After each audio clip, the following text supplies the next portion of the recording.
मागाठाण्यामध्ये भाजपला मोठा धक्का. भाजप आणि मनसेचे कार्यकर्ते शिवसेनेत. आमदार प्रकाश सुर्वेंच्या उपस्थितीत प्रवेश. शेकडो कार्यकर्त्यांचा शिवसेनेमध्ये प्रवेश. भाजपला मागाठाण्यामध्ये हा एक धक्का देण्याचा प्रयत्न केलाय. मागाठाण्यामध्ये भाजप आणि मनसेच्या कार्यकर्त्यांनी शिवसेनेत प्रवेश केलाय. आमदार प्रकाश सुर्वेंच्या उपस्थितीत हा पक्ष प्रवेश झाला.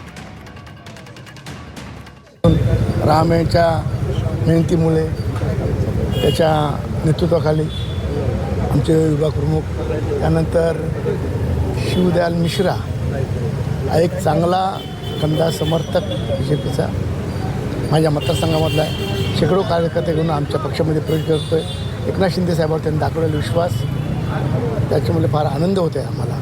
चांगले चांगले कार्यकर्ते आमच्या पक्षात जुळल्यामुळे आमचा पक्ष आणखी मोठा करण्यास मदत करत आहे. तुम्ही माझ्या मनातलं गोष्ट तुम्ही हे केलं विचारलं आहे मला. भाजपमध्ये चांगलं जे कार्यकर्ते आहे, ग्राउंडमधलं काम करणारे जे कार्यकर्ते आहेत, त्यांना डावलायचे कामं करतायत. त्यांना कोणीवरती इकडं कोणीला गुळ लावतात आणि बोलतात हे घे बाबा चाट. आणि कार्यकर्ता म्हणजे कोण आहे? सुखादुखामध्ये जर तो माणूस जो नेता आमच्या पाठीमागे खंबीरपणे जर उभा राहू शकत नाही तर मग त्या पक्षाला राहून आम्ही करणार काय? 25 वर्ष झालं मला त्या पक्षामध्ये काम करत.